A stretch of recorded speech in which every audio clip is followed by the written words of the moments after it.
back to World Crisis Radio. We've gone through the Iranian Middle East front. There'd be much more to say about that Lebanon situation. Wall Street Journal focusing on the growing conventional power of Hezbollah. But basically, that's all covered in my major essay, Obama is Preparing to Bomb Iran. The political response, what came out of Albany was, of course, totally inadequate. It is good that there's an October 2nd march on Washington, but there's got to be more than this.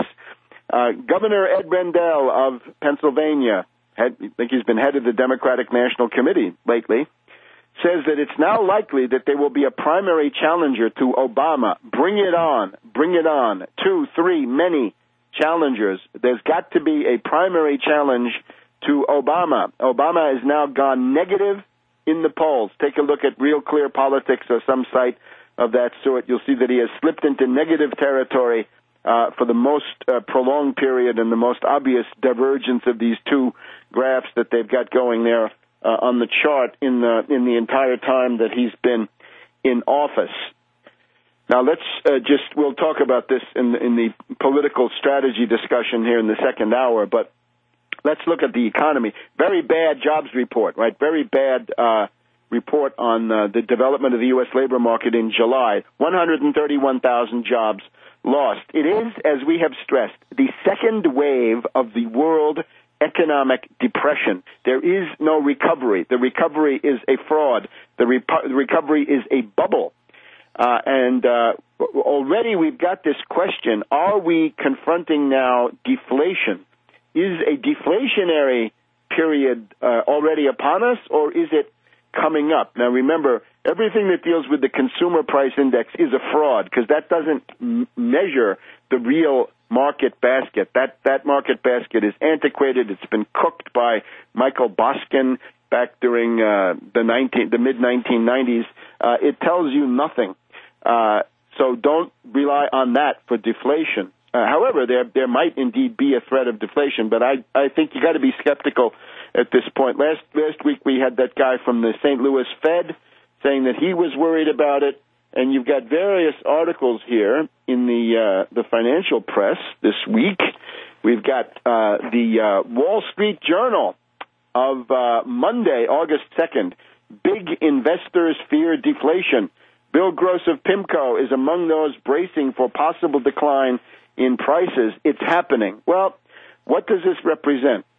Remember that from last November until about June, you had the fall of the euro and, to that extent, the rise of the dollar. And, of course, if the dollar becomes worth more, then the prices are held in check, right? The dollar can buy more of the various things on the world market. And, of course, here everything is imported, so that's a big deal. However, we now find out in a couple of articles here, the Wall Street Journal, in their money and investing section, they tell us U.S. data point to a sliding dollar. So on the same page, we've got the jump. Some investors prepare for deflation hazard with the face of our dear friend Gross of PIMCO. We've also got another article saying U.S. data point to sliding dollar, and we're also told the sleepy Treasury market may soon awaken, and that may not be good. Now, the interesting fact out of this article is that the maximum of shorts against the euro occurred on May 11th. So the height of the Anglo-American blitzkrieg attempted against the euro, May 11th. It was a blitzkrieg. It's not a market. There is no market. It's cartels, combinations, pools, monopolies, oligopolies, you name it. Not a market. Don't talk about markets. Don't say the economy did something or the market. This is pure alienation, pure mystification. It was a conspiratorial event, as we know, right, from the Moness, Crespi, and Hart meeting. So the maximum euro short interest occurred on the 11th of May, and since then it's been going down, and that means that the forces of depression, those familiar $1.5 quadrillion of toxic-kited bankrupt derivatives that are crushing the world, they are looking now for a new victim, and the pound is there and the dollar is there, and I think these, again, are the ones unless you can do something to jack up the price of oil. Now, just setting off a little dinghy there in the Hormuz, right, with some psychotic patsy at the tiller, that already gets you up above $80. So think of what could be done with something bigger. So this is the logic that appeals to Wall Street and the City of London. So deflation, I don't know. It's just at the time when you can think that the dollar may be about to head down again in some marked way, perhaps as a result of this bad jobs report. The Wall Street Journal is also reporting that next week, that is to say, we're talking to you here on August 6th, but that next week we may find the Fed making an important decision in one of their secret confabs. Tuesday, August 3rd, Wall Street Journal, Fed mulls symbolic shift. Officials consider putting more money into the bond market as the recovery wavers. In other words, they've got a portfolio of $2.3 trillion of securities, and they have stopped buying them to support the price of these bonds. But now, will they sell them or will they stand pat? Will they hold steady? And I think you're going to find that they're going to have to start buying them again if the dollar begins to slide and the tendency of others to get out of the dollar this time, not the euro, but to dump the dollar, increases. So we'll watch that one. Again, talk about deflation. I'm still skeptical. Take, for example, something very basic, food. The wheat crop in Russia. Russia is, of course, the third largest world producer of wheat, and they've got this very hot summer going on, and they've lost about 20% of their crop. The Russian wheat crop, usually 97 million tons, it's around 100 million tons in recent years, down to 70 to 75 million. So they've lost 20 million tons at least, 20% of the crop, almost a quarter maybe. So Putin has said no exports of Russian wheat from August 15th to December 1st, and he urges Belarus and Kazakhstan to join him, which as far as I can see they have not done. Just as a result of banning those exports, the price of wheat and bread on the Russian market has gone down 10% in a couple of days, but at the same time, the world market price of wheat went up 8.3%.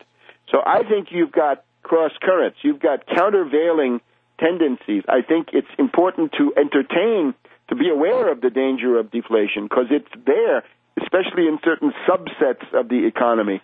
But in the overall area, we've still got huge credit lines, huge 24 trillion credit lines available for zombie bankers and hedge fund hyenas. So when you've got the food prices going up, I don't know whether it's possible to entertain the idea of deflation just that much. We're also now, this is the 3-month anniversary today, August 6th, is the 3-month, 90-day anniversary of the flash crash of May 6th. Isn't it interesting that the flash crash in Wall Street on the 6th of May is 5 days before the maximum short interest in the euro, which was reached on the 11th of May? See how these hang together. So what does that mean? That the flash crash somehow was the blitzkrieg against the euro gone wrong? Boomeranging? Was it a preventive jab by somebody in Europe to tell the Anglo-Americans to back off? Was it maybe, who knows, right? You can just look at the economic powers of the world. We know that one of the reasons the euro has held up so well, the euro is now $1.31, so it's gained 10 or 11 or 12 cents in the past 6 weeks or so. So the euro seems to be stabilized. The euro, Trichet, I overestimated the ability of the Anglo-Americans to sabotage Trichet's stress tests. The European stress tests, maybe taking advantage of the European summer holidays. European stress tests are holding up okay, fakery though they were, just like Geithner's. So we'll have to see. But right now, it looks to me like the forces of depression, the 1.5 quadrillion of derivatives, are going to focus on the pound and the dollar. So I think it's too early to say deflation, because that looks more like hyperinflation. But we'll be looking, and we'll be back in a minute.